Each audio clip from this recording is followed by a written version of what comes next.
un gozo y también una gran responsabilidad. Es un gozo venir a la iglesia, pero es una gran responsabilidad estar aquí, ¿no? Y intentar que el Espíritu Santo hable a través de mi voz. Bueno, la pregunta principal. ¿Cómo vais de dinero? Supongo que nos han hecho muchas veces esta pregunta desde el púlpito, ¿no? Puedes lanzarlo.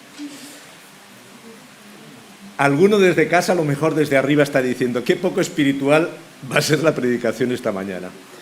Bueno, realmente el dinero quizás es algo poco espiritual, pero la forma en que administramos el dinero es algo muy espiritual, ya que la forma que manejamos el dinero es una manifestación externa de una condición espiritual interna. ¿O acaso un cristiano no debería administrar el dinero de una forma coherente con lo que creemos? Y es que mi identidad, lo que creo, mis principios, quién soy, determinan cómo pienso. Cómo pienso determina cómo tomo decisiones. Y las decisiones que tomo me pueden llevar al éxito o al fracaso, ¿no? Y esta mañana vamos a hablar de un tema que no se suele hablar mucho desde el púlpito, ¿no? Pero que es de gran importancia en nuestra vida diaria, ¿no? El manejo del dinero o, dicho de otra manera, la mayordomía financiera, ¿no? Cuando me invitaron a venir a predicar sobre la mayordomía financiera, me preguntaba, ¿qué puedo decir de este tema en una predicación? Porque es un tema que nos podría llevar más de un mes, predicaciones sobre este tema, ¿no? Y debido a la limitación tenía que escoger, bueno, vamos a tener un pequeño aperitivo, escoger un tema.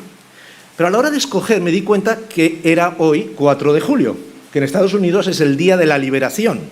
Ese es el nombre original que tenía el 4 de julio. Encima venía la Iglesia de la Libertad. Y si fuera por poco, este mes empieza una serie que se llama Dios libera a su pueblo, pues blanco y en botella.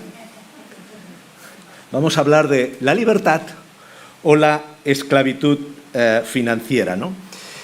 Es un tema muy interesante, también es un tema escabroso, ¿no? Por lo que puede significar, ¿no?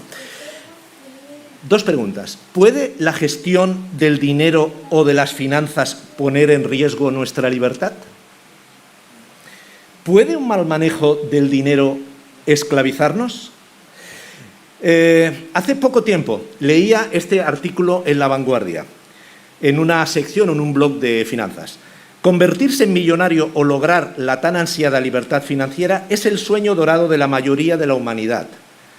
La principal diferencia entre el rico y el pobre va más allá de haberse criado en una familia adinerada o haberse formado en las mejores universidades. Y fijaros lo que dice ahora. La relación con el dinero comienza desde la infancia. Un aprendizaje incorrecto propiciará que de adultos vivamos atrapados en la carrera de la rata. Expresión acuñada por el empresario y escritor Robert Kiyosaki para referirse a este estilo de vida basado en trabajar y en endeudarse para poder gastar más. Y lo veis en el gráfico de la derecha, ¿no? Que es una rueda que no para y que se empieza por trabajar para ganar dinero, para endeudarnos, para pagar las deudas, para seguir trabajando. Es una rueda, ¿no? Pero bueno, esto estamos hablando de hace un mes y pico. Ya unos cuantos siglos atrás, muchos años atrás, ya lo decían algunos. Por ejemplo, Rousseau decía, el dinero que se tiene, el que se tiene, es instrumento de libertad. El que se busca lo es de servidumbre. Voltaire, quienes creen que el dinero lo hace todo, terminarán haciéndolo todo por dinero. Muchos años atrás, o muchos siglos atrás, Ciro dijo, el dinero es tu esclavo si sabes emplearlo, tu amo si no sabes. Y más recientemente Malcolm X, que fue un activista defendiendo los derechos de los afroestadounidenses, dijo, mi madre empezó a comprar de fiado. A mi padre eso nunca le había gustado. El crédito, decía siempre, es el primer paso hacia las deudas, es el principio de la vuelta a la esclavitud. Ya veis por dónde van los temas, ¿no? Por cierto, ¿eso es lo que Dios desea de nosotros? Dice Pablo, Cristo no solo nos ha liberado, sino que quiere que vivamos en continua libertad. Dice, Cristo nos libertó para que vivamos en libertad. Por lo tanto, manteneos firmes y no os sometáis nuevamente al yugo de esclavitud. Y sigue diciendo a los romanos, pues no habéis recibido un espíritu de esclavitud para volver otra vez al temor. Hemos cantado, sobre el temor. Sino que habéis recibido un espíritu de adopción como hijos, y hemos cantado mucho hoy que somos hijos de Dios, por el cual clamamos, Abba, Padre. ¿No creéis que a Dios le costó un alto precio que hoy pudiéramos ser libres? Entonces, ¿podemos caer en la esclavitud, en la gestión del dinero? Y es que, hermanos, hay dos economías que están enfrentadas la una con la otra. La economía del hombre y la economía de Dios, o la economía del reino, ¿no? Luego veremos algo sobre este tema. Pero la Biblia no nos deja lugar a la duda. O escogemos una economía o escogemos otra. Ninguno puede servir a dos señores, porque o aborrecerá a uno y amará al otro, o estimará al uno y menospreciará al otro. No podéis servir a Dios y a las riquezas. No se refiere que las riquezas sean malas, al contrario. Lo que no es compatible con servir a Dios es servir a las riquezas. Y detrás de esta frase se esconde un poder espiritual, mamón. Lo pronuncio en inglés porque si lo digo en español va a sonar peor. Y es que hay alguien que está compitiendo por nuestra libertad. Alguien que compite con nuestra confianza en Dios. Y nos pone muchas trampas en el camino y quiere desviar nuestro amor y servicio a Dios hacia Él. Y eso significa llegar a ser esclavos de ese Dios. Además, la Biblia nos da la promesa de prosperidad, de bienestar, siempre y cuando escojamos estar en el lugar correcto y beber de la fuente correcta, ¿no? Escoger entre esas dos economías. Hay un pasaje en Salmo 1, pero me gusta más el que encontramos en Jeremías. Dice, así dice el Señor, maldito el hombre que confía en el hombre, maldito el que se apoya en su propia fuerza y aparta su corazón del Señor. Será como una zarza en el desierto, no se dará cuenta cuando llegue el bien, morará en la sequedad del desierto, en tierras de sal, donde nadie habita. Y ahora vamos a ver cómo sigue el versículo en la otra economía. Bendito el hombre que confía en el Señor y pone su confianza en Él. Será como un árbol plantado junto al agua, que extiende sus raíces hacia la corriente. No teme que llegue el calor y sus hojas están siempre verdes. En época de sequía no se angustia y nunca deja de dar fruto. El Salmo 1 lo acaba diciendo, y todo lo que hace o todo lo que hará prosperará. No solamente en el área económica, sino en todas las áreas de nuestra vida, ¿no? Nos toca, hermanos, a nosotros escoger en quién ponemos nuestra confianza. En los consejos de los malos, que diría el Salmo 1, del hombre, o ponemos la confianza en el Señor. ¿Queremos que nuestra economía sea como una zarza en el desierto o como un árbol que da fruto junto al agua? Entonces, ¿qué hechos nos pueden hacer perder la libertad en las finanzas? Bien, lo que vamos a ver esta mañana es un ejemplo de cómo la forma de gestionar el dinero puede llevarnos a la libertad o a la esclavitud. Y lo encontramos en la gestión de José al frente de la casa del faraón. Sé que a partir del próximo domingo viajaréis por el Éxodo, ¿no? Pero hoy nos detendremos por un momento en lo que pasó 400 años antes, ¿no?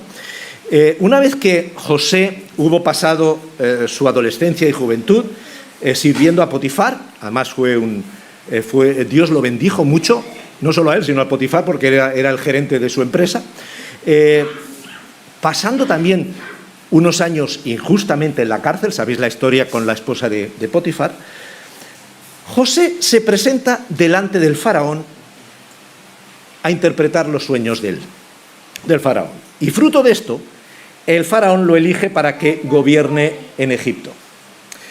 Bueno, la clave de que el faraón escogiera a José, acordaros que José era un esclavo y además inmigrante, como gobernador del país, básicamente eran por dos razones. La primera y la conocemos ahora después de muchos años, eran los planes de Dios de provisión para su pueblo. ¿Por qué? Porque los liberó a su pueblo de una gran hambruna, 7 años. Pero además, lo que quería Dios, lo que pretendía Dios, es que el pueblo creciera de una manera extraordinaria en un país rico. Recordar que entraron 60 y salieron 2 millones. Y José era el instrumento que Dios usaría para ser de canal de bendición para su pueblo, ¿no? Hermano, Dios puede usarte como canal de bendición para los tuyos y también para la obra, aunque no lo sepas. José lo supo, porque luego se lo explicó a los hermanos, pero posiblemente al principio no supo que él era parte del plan de Dios. Dios tiene un plan con tu vida y Dios tiene un plan con tu dinero. Y el segundo motivo es por el plan que José le presentó al faraón para que Egipto siguiera siendo una nación fuerte a pesar de la hambruna. ¿Por qué? Hizo un plan para que la gente no muriera de hambre durante esos 7 años de sequía y por otro lado, porque la casa del faraón sería aún más rica. Vamos a leer el texto. Por todo esto, el faraón debería buscar un hombre competente y sabio. Eso es lo que le presenta una vez que le interpreta los sueños. Y le aconseja al faraón que busque un hombre competente y sabio, para que se haga cargo de la tierra de Egipto. Además, el faraón debería nombrar inspectores en todo Egipto para que durante los 7 años de abundancia recauden la 5ª parte de la cosecha en todo el país. Bajo el control del faraón, esos inspectores deberán juntar el grano de los años buenos que vienen y almacenarlo en las ciudades para que haya una reserva de alimento. Este alimento almacenado le servirá a Egipto para los 7 años de hambre que sufrirá y así la gente del país no morirá de hambre. Al faraón y a sus servidores le pareció bueno el plan. Entonces el faraón les preguntó a sus servidores: ¿podemos encontrar una persona así en quien repose el Espíritu de Dios? Yo imagino la cara de la corte del faraón, ¿no? Que no tenían ni idea que viene un esclavo que acaba de salir de la cárcel, además inmigrante, y que le presenta este plan al faraón, ¿no? Imaginaron la cara de ellos. Luego le dijo a José: puesto que Dios te ha revelado todo esto, no hay nadie más competente y sabio que tú. Quedarás a cargo de mi palacio y todo mi pueblo cumplirá tus órdenes. Solo yo tendré más autoridad que tú, porque soy el rey. Ahí sí que la cara de la corte supongo que ya no era de temor. Sigue el texto ya en el versículo 46. Tenía 30 años, fijaros, José tenía 30 años, cuando comenzó a trabajar al servicio del faraón, rey de Egipto. Tan pronto como se retiró José de la presencia del faraón, se dedicó a recorrer todo el territorio de Egipto. Durante los 7 años de abundancia, la tierra produjo grandes cosechas. Así que José fue recogiendo todo el alimento que se produjo en Egipto durante esos 7 años y lo almacenó en las ciudades. Fijaros lo que dice: juntó alimento como quien junta arena del mar. Y fue tanto lo que recogió que dejó de contabilizarlo. Ya no había forma de mantener el control. Bien, lo primero que vemos es que José planifica, desarrolla una estrategia de ahorro y lo hace presentándole una propuesta al faraón y lo inicia viajando por el país para conocer de qué recursos disponía y de los que eran necesarios para cubrir las necesidades alimentarias en los 7 años de sequía. Es decir, que la casa del faraón tuviera los recursos necesarios para gestionar el país en los momentos de crisis. Y a esto le llamamos vivir en libertad financiera. Le podríamos decir vivir en seguridad, vivir en prosperidad. Hasta aquí no hay sorpresas. José tiene un plan que tiene como objetivo que el pueblo no muriera de hambre durante 7 años de hambruna y pone en marcha un proyecto para ahorrar. Y eso les permitirá al país utilizar sus propios recursos para vivir en libertad financiera, en este caso. Ahora, vamos a ver qué hizo el pueblo. Recordad que el texto dice: juntó alimento como quien junta arena del mar, y fue tanto lo que recogió que dejó de contabilizarlo. Ya no había forma de mantener el control. Esto se refiere a la 5ª parte, sí, se refiere al 20% de la cosecha. ¿Os imagináis el 80% restante? Si el 20 ya no se podía contabilizar, ¿qué pasaba con el 80?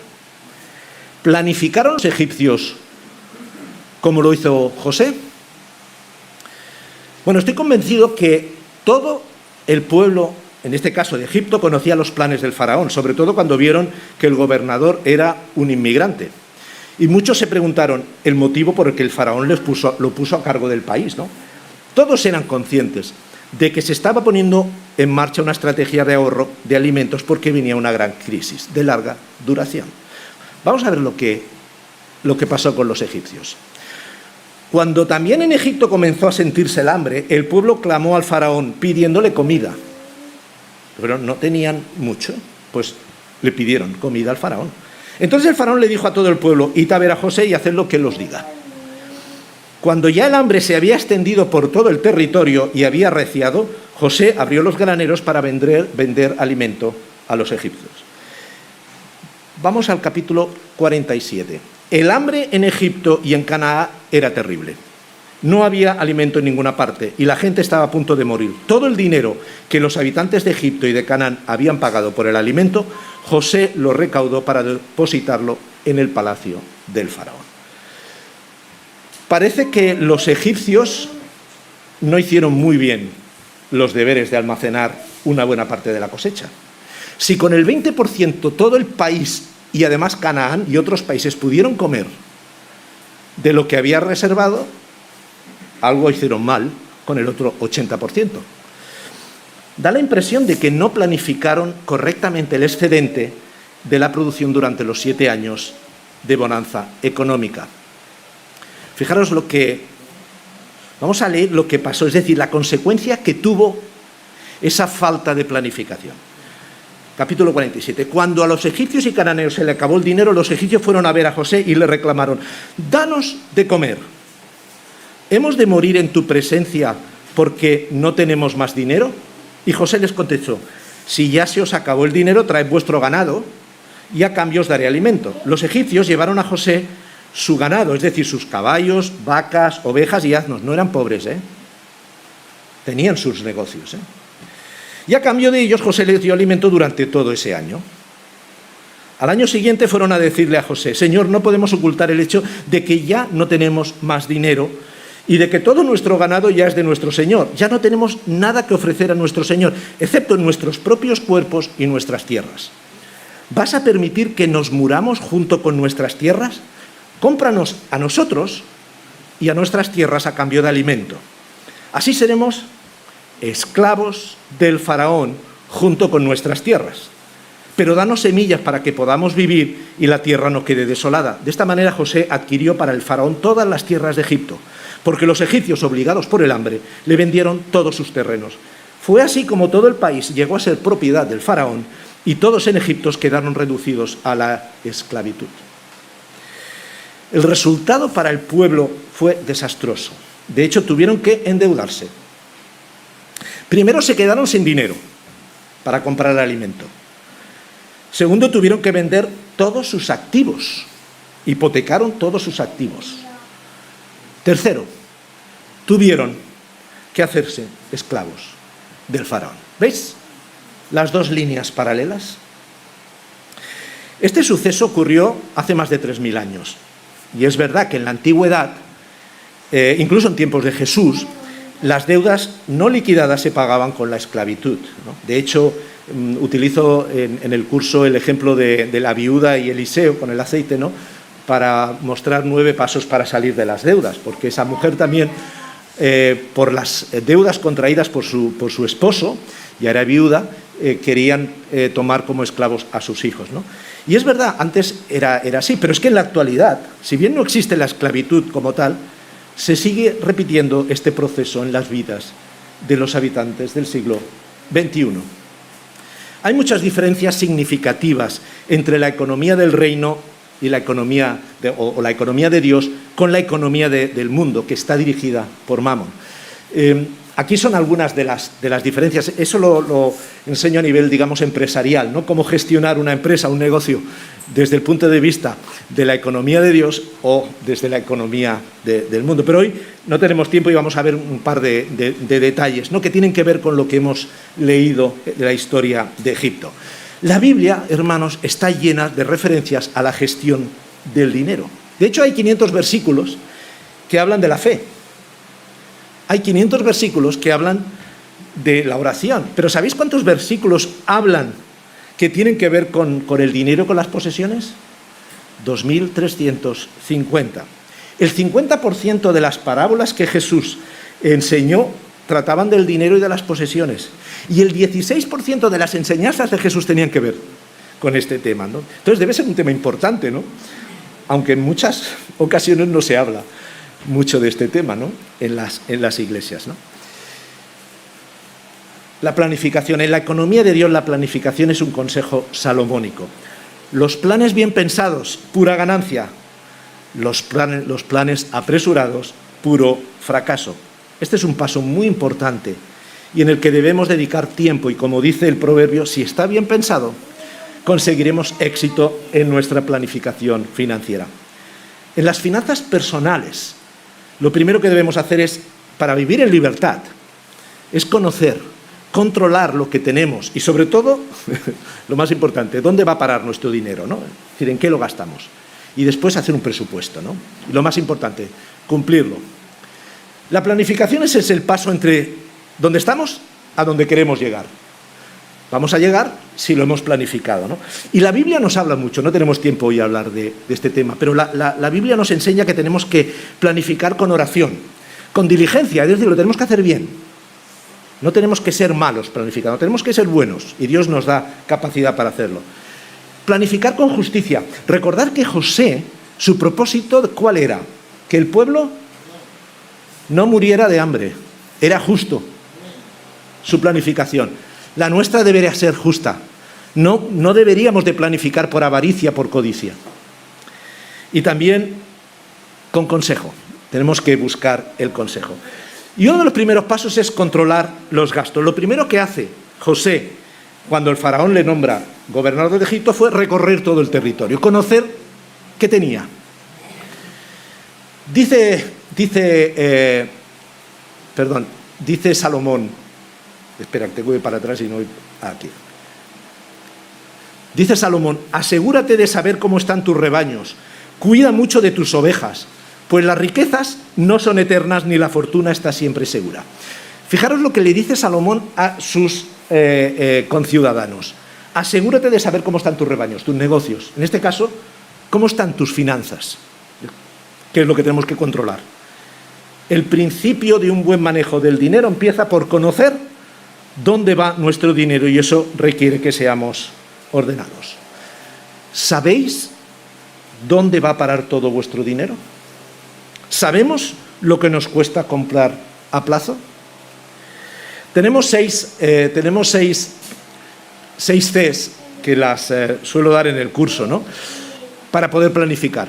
Primero, compromiso. Si estás casado, compromiso con la pareja para hacer ese proceso. Porque posiblemente va a ser un proceso doloroso, porque seguramente que habrá que bajar algunos gastos. Pero compromiso también para dedicar tiempo, una vez al mes, con la esposa. Vamos a ver cómo ha ido el mes.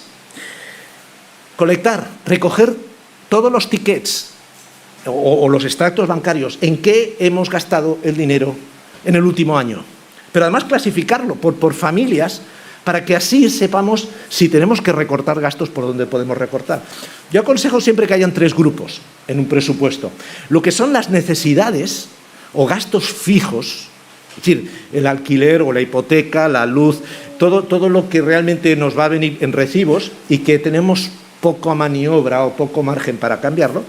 Los gastos variables, la comida, colegio, esos gastos posiblemente por donde más se nos va el dinero. Y luego un tercer grupo que serían las necesidades a futuro o nuestros deseos, ahorros, etcétera, ¿no? Luego lo comparamos. A ver, lo que hemos gastado en el último año con lo que hemos ingresado. Hombre, si sube más los ingresos que los gastos, pues hurra, ¿no? Si no, tijeras. Y ahí, cuando vamos a corregir, quizás nos faltan añadir algunas partidas como la generosidad o como deseos que tenemos, que queremos poner un negocio, vamos a establecer un ahorro. Entonces, vamos a calcular ahora si realmente nos llega con lo que hemos cobrado. Pues no, posiblemente ahí tendremos que corregir algunos de los gastos y bajarlos, ¿no? Lo importante luego será controlar que se cumple el presupuesto. Y hay diferentes técnicas para hacerlo, ¿no? Para llegar a ahorrar es imprescindible controlar nuestras finanzas. Enseguida hablaremos de un elemento que falta aquí y que es imprescindible para ahorrar. Ahorrar es de sensatos, dice Salomón. Anda perezoso, fíjate en la hormiga, fíjate en lo que hace y adquiere sabiduría. No tiene quien la mande, ni quien la vigile ni gobierne. Con todo, en el verano almacena provisiones y durante la cosecha recoge alimentos. Ahorra de manera regular, planificada. Los proyectos del diligente ciertamente son ventajas, mas todo el que se apresura ciertamente llegará a la pobreza. El ahorro tiene recompensa. Lo que fácilmente se gana, fácilmente se acaba. Ahorra poco a poco y un día será rico. Y esto no me lo estoy inventando yo, está en la palabra. José hizo ahorrar el 20%. Ojalá pudiéramos ahorrar el 20% de nuestros ingresos, ¿no? Pero si al menos pudiéramos ingresar o ahorrar el 10%, eso nos va a evitar en muchas ocasiones tener que endeudarnos, ¿no? Ojalá pudiera ser el 70%. Yo aconsejo el 70-20-10 para enseñarlo a los niños. A un niño, cuando se le da la paga, lo ideal es enseñarle que el 10% lo tiene que poner en el bote de dar. El 20% en el ahorro, para que si se quiere comprar algo que no le llega con la paga, lo puede ir ahorrando. Y el 70% que haga lo que quiera con ese dinero, ¿no? Si eso se lo enseñamos a los niños de pequeños, cuando sean mayores tendrán ese hábito de generosidad y de ahorrar. Una forma de ahorrar es la inversión. Podemos invertir nuestros ahorros para que generen más dinero y con ello hacer frente a gastos y previsiones de futuro, ¿no? Ahora, ¿qué es lo que pasa cuando no planificamos los gastos? La Biblia dice: en casa del sabio abundan las riquezas y el perfume, pero el necio todo lo despilfarra. Quien no planifica no guarda para el futuro. La Biblia lo recomienda, ¿no? En casa del sabio abundan las riquezas y el perfume, pero el necio todo lo despilfarra, ¿no? Si no planificando, pensando en el futuro, podemos encontrarnos con situaciones inesperadas sin poder enfrentarnos con suficientes garantías, con éxito. Pérdida de trabajo, enfermedad. Bueno, ahora con los ERES, ¿no? No sé cuántos de aquí habéis sido afectados por todo el tema de la pandemia, ¿no? Por eso es importante. Una buena administración del dinero en tiempos de abundancia nos permitirá vivir en libertad financiera, en prosperidad a largo plazo para nosotros, pero también trascenderá a los nuestros. Invertimos y ahorramos y además somos generosos. Si además tenemos una buena administración en tiempos de crisis como las que estamos pasando, nos permitirá vivir en moderación, pero sin poner en riesgo nuestro capital, nuestros ahorros, y sin perder la libertad financiera. Y además se nos pueden presentar oportunidades de inversión para seguir prosperando y seguiremos siendo generosos. ¿Qué pasa si tenemos una mala gestión de dinero en tiempos de bonanza? Bien, nos permitirá vivir al día, pensando en el presente, sin tener en cuenta lo que pueda venir en el futuro. Solemos endeudarnos por consumo, no por inversiones, por consumo, y no tanto por inversión, y apenas solemos ser generosos. Pero si encima somos malos gestores en tiempos de crisis, lo tenemos muy mal. Vamos a vivir sobreendeudados, por lo que perdemos la libertad, nos esclavizamos y no somos generosos. Y eso es lo que vemos con el ejemplo de los egipcios. Las consecuencias de una mala gestión en las finanzas nos pueden llevar, como a los egipcios, a quedarnos sin efectivo. No hacemos un buen control de los gastos. Confundimos deseos, fijaros lo que os digo, deseos con necesidades. El mercado está organizado para ello, para confundirnos y crearnos necesidades de lo que son deseos, ¿no? Primero deberíamos de satisfacer nuestras necesidades básicas y luego satisfacer nuestros deseos en el caso que tengamos recursos económicos y disponibles para hacerlo. A veces se confunden esos dos términos. Siguiente, si no tenemos ahorros y deseamos algo, nos endeudamos rápidamente. Pedimos prestado para consumo cuando solo deberíamos hacerlo para inversiones, es decir, para activos que suban de valor y que generen algún rendimiento.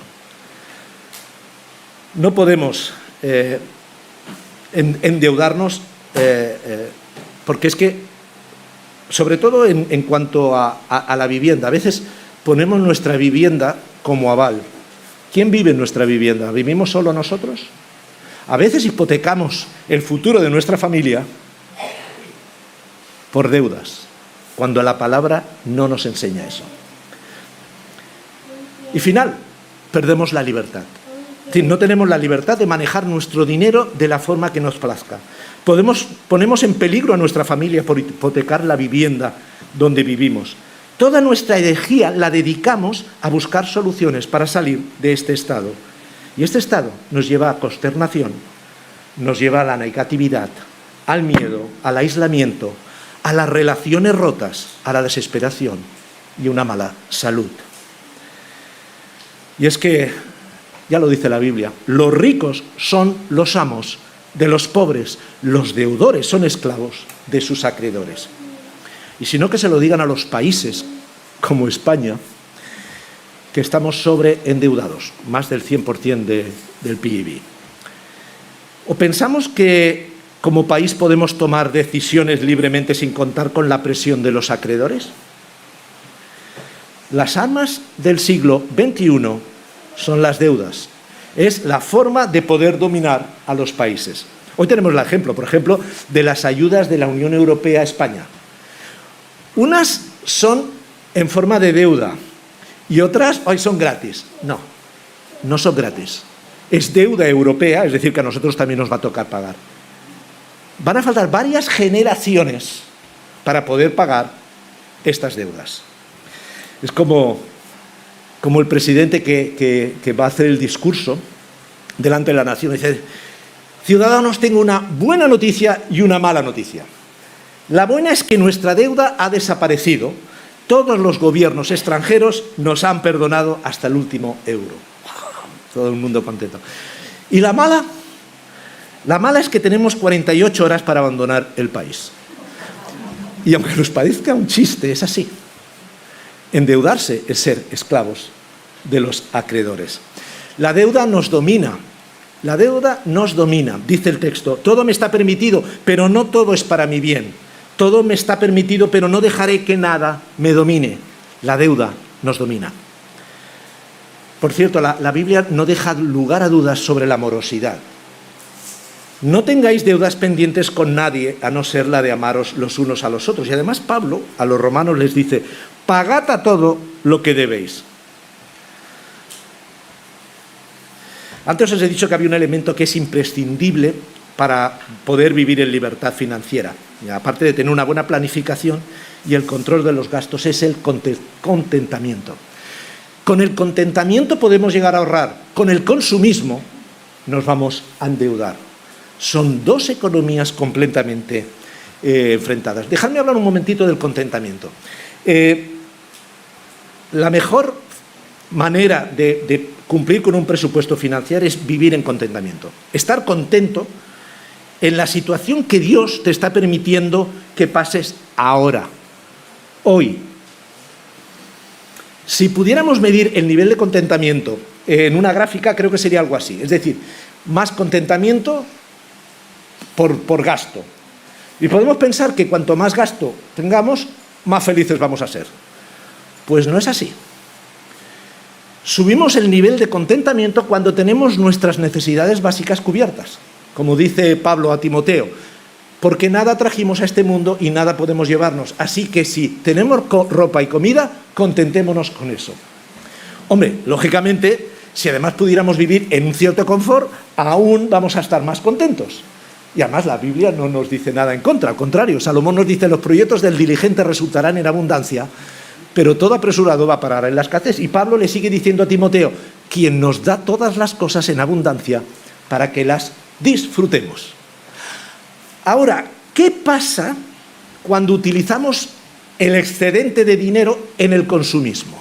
Bien, a ver qué nos dice Salomón. En lujos y más lujos. Quien ama el dinero siempre quiere más. El que ama las riquezas nunca cree tener bastante. Eso es también vana ilusión, porque mientras más se tiene, más se gasta. ¿Y qué se gana con tener aparte de contemplar lo que se tiene? Y si seguimos así en la vida, al final sigue diciendo Salomón en Eclesiastés, una cosa realmente lamentable he visto en este mundo, que el amontonar riquezas va en perjuicio de su dueño. Tal y como vino a este mundo, así se irá, tan desnudo como cuando nació y sin llevarse nada del fruto de su trabajo. Entonces, la pregunta ahora es, ¿cuánto es suficiente? ¿Cuánto es suficiente para vivir dentro de las circunstancias que nos toca vivir? Esta es la pregunta que es clave que respondáis cada uno en vuestra economía. Si no respondéis esta pregunta, podéis encontrarnos en que podáis llegar a ser esclavos del dinero. Ron Blue, que es un analista y creyente, dice: hay dos maneras de alcanzar lo suficiente. Una es acumular más y la otra es desear menos. Podéis optar por las dos, pero vamos, yo creo que si utilizáis la segunda será menos estresante para vuestra vida, ¿no? Podemos incrementar nuestro nivel de contentamiento cuando somos generosos, cuando invertimos con el margen que nos queda, como dice Pablo a los Corintios. Y Dios puede hacer que toda gracia abunde para vosotros, a fin de que teniendo siempre lo suficiente, en todas las cosas, abundéis para toda buena obra. Es un pequeño ejemplo, ¿no?, de lo que significa el contentamiento, ¿no? Pero lo podemos resumir: aprender a ser feliz con lo que tenemos y no insatisfecho con lo que no tenemos. A veces nos fijamos más en lo que tienen los demás que disfrutar de lo que Dios nos ha permitido tener. Gastar menos de lo que se ingresa, ¿no? Acabo de decir la fórmula genial, ¿no? Pero es tan simple, nuestros abuelos nos lo decían. Aprender a vivir con lo suficiente. Ahorrar hoy y comprar mañana, no hacerlo al revés. Priorizar el gasto, la compra en función de nuestras necesidades más que los deseos. Incrementar un margen financiero para seguir viviendo en libertad financiera y, sobre todo, gozarnos en practicar la generosidad. El consumismo es vivir en insatisfacción. Eso es lo que nos lleva a gastar más. ¿Creéis que un cristiano debería de vivir en insatisfacción? Confundir deseos con necesidades. Comprar hoy y pagar mañana. Endeudo fácilmente. Bueno, la sociedad nos lleva a eso. Y vivir por encima de nuestras posibilidades. Mamón pone muchas trampas en el camino para que nuestra economía esté tan comprometida que no tengamos lo suficiente para poder ser generosos. Con los nuestros, con los necesitados y con el crecimiento del reino. ¿En qué tierra estás viviendo, hermano? A partir de la semana que viene vais a estar en la salida del pueblo del Éxodo. El pueblo vivió muy bien durante unos años, el pueblo de Israel vivió muchos años mientras que estaba José. Fijaros que el ganado, parte del ganado que el pueblo tuvo que vender al faraón, ¿sabéis quién lo cuidó? El pueblo de Israel. El faraón les dio una de las mejores tierras, para no decir la mejor tierra, para que cuidaran su ganado. Porque además tenía experiencia el pueblo de Israel en Canaán sobre ganadería. Pero la cosa cambió cuando vino otro faraón. El pueblo de Israel se hizo muy grande y muy poderoso. Y dijo, esto hay que pararlo rápidamente. Y los hizo esclavos. No tenían suficiente. Hermano, ¿estás viviendo en la tierra de Egipto? ¿No llegas a final de mes? ¿Estás sobreendeudado? ¿O estás en el Sinaí? En esos 40 años que Dios le enseñó a su pueblo a depender completamente de Él. ¿Estás viviendo en una situación que al pueblo no le sobraba nada? No le faltaba nada, pero no le sobraba nada, porque Dios le daba el maná a los pajaritos, y no necesitaban nada, pero no les sobraba nada. ¿Estás en esa situación en la que llegas justo a final de mes? ¿O estás como estuvo el pueblo de Canaán en la tierra que fluye leche y miel, donde tenían más de lo que necesitas? Yo no sé en qué tierra vives, pero lo que nos dice la palabra y nos promete es que Sé muy bien los planes que tengo para vosotros, afirma el Señor. Planes de bienestar y no de calamidad, a fin de daros un futuro y una esperanza. La forma en que Dios obra, esto estamos hablando del versículo 11, creo que en el versículo 7 da la respuesta. Buscad el bienestar del pueblo donde estáis, porque ese será vuestro bienestar. Es decir, tenemos que trabajarlo, Ahora es importante, el Señor nos da una promesa, pero cuidado, siempre que hay una promesa, hay una obligación por nuestra parte. Lo vemos en Deuteronomio. Ten cuidado de obedecer todos estos mandamientos que yo te he dado, para que siempre te vaya bien, lo mismo que a tu descendencia. Así habrás hecho lo bueno y lo recto a los ojos del Señor, tu Dios. Lo hemos leído en el Salmo 119 esta mañana también. Vivamos en libertad financiera para disfrutar de la bendición de Dios. Depende de cada uno de nosotros vivir en libertad o esclavizarnos con una gestión incorrecta de los recursos que Dios pone en nuestras manos. Pero ¿sabéis lo mejor? Tenemos la fuente de la libertad. Por tanto, Jesús decía a los judíos que habían creído en él: si ustedes permanecen en mi palabra, serán verdaderamente mis discípulos y conocerán la verdad, y la verdad los hará libres. Hemos cantado: libre soy en él, libre en verdad. Si no tienes a Cristo como Señor de tu vida, te digo que Él es el único camino para encontrar la verdad que te dará la libertad. Hemos cantado, no recuerdo muy bien la letra, pero la primera canción, libre al bailar, creo que era. Bien, ¿os imagináis bailar con una mochila llena de piedras? Bueno, lo que el Señor nos ofrece es que tomemos esa mochila y la pongamos a los pies de la cruz para poder ser libres. Si te sientes esclavizado con las deudas, por adicciones, por temores, por insatisfacciones, solo Él puede ayudarte a liberarte de lo que te esclaviza. Pero si tienes a Cristo y crees en Él y permaneces fiel a su palabra y tienes cosas que te esclavizan, Él te dará la salida. Conocer a Jesús es disfrutar de la libertad que Él ganó para cada uno de nosotros. Hemos cantado: ya no soy esclavo del temor, yo soy hijo de Dios. Me rescataste y hoy cantaré: yo soy hijo de Dios. ¿De qué nos libera Cristo? ¿Es que había alguna deuda de la que Cristo nos ha liberado? Vamos a ver el origen de la deuda. Génesis 3. Cuando Eva le responde a Dios, cuando Dios le pregunta a Eva: ¿qué ha pasado con la fruta prohibida? O el fruto prohibido. Ella le responde: la serpiente me engañó. Bien, esta palabra engañado en el hebreo tiene dos significados: engañar y prestar a interés. Fijaros cómo se relaciona el préstamo con intereses con el engaño en el hebreo, que tienta a las personas a la esclavitud. Al igual que la serpiente tentó a Eva en una negociación de deuda que nunca podría pagar esa deuda. De hecho, quien la pagó fue Dios mismo a través de Jesucristo. Como dice el texto, habiendo cancelado el documento de deuda que consistía en decretos contra nosotros y que nos era adverso, y lo ha quitado de medio clavándolo en la cruz.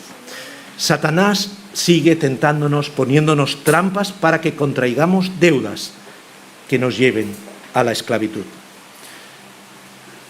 Además, Jesús conoce tu situación. Él sabe por lo que estamos pasando. De hecho, habló muchísimo de ello en sus enseñanzas. Y no solamente habló de ello, sino que además lo experimentó en su vida. Cuando empieza su ministerio, lo primero que pasa es que fue tentado por Satanás.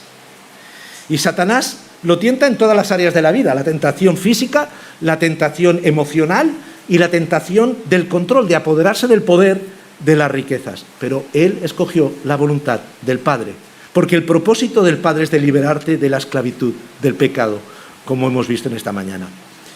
Y es que quien está detrás de esas promesas de prosperidad basada en la acumulación de bienes es el mismo que estuvo tentando a Jesús. Durante su ministerio Jesús estuvo enseñando sobre el manejo del dinero y los bienes y se reunió con personas que manejaban el dinero no siempre de una forma correcta, ¿no? Sus enseñanzas nos muestran cómo ser un buen y fiel mayordomo financiero. Unos días antes de su muerte, tuvo que expulsar a los comerciantes del templo porque estaban cometiendo injusticia, corrupción, especulación, adulteración de las cosas. Dios defiende la justicia económica y desecha la corrupción. Y finalmente fue vendido por 30 monedas de plata. Sabe que el dinero puede comprar voluntades que pueden acabar mal. Ser libre en Cristo significa que Jesús es el Señor de mi vida y que gracias a su obra en mí el pecado no controla mis acciones. Significa que bebo de su fuente y esa agua invade todas las áreas de mi vida, incluyendo la financiera. Desde el momento que permitimos que Jesús reine en nuestras vidas, que nos llene con su presencia y nos transforme, Él nos da fuerzas necesarias para obedecerle. Y con su ayuda decimos no al pecado y sí a la voluntad de Dios. Dejamos de ser esclavos del pecado y pasamos a vivir la vida plena que Dios anhela de nosotros. Jesús nos da las fuerzas para escoger gestionar el dinero a la manera de Dios y no a la manera del hombre. Jesús nos ha liberado de todo, pero no caigamos en la trampa de Mamón, que quiere que tomemos decisiones incorrectas con las finanzas para entrar en la esclavitud. Y si no era casualidad que fuera el 4 de julio, que esta iglesia se llame Libertad, que empiece la serie de Dios libera al pueblo, esta mañana voy a ver en tu versión, la Biblia, qué versículo tocaba para hoy. Y acabo con este versículo. Os hablo así, hermanos, porque habéis sido llamados a ser libres, pero no valgáis de esa libertad para dar rienda suelta a vuestras pasiones. Más bien servíos unos a otros con amor. Que el Señor os bendiga.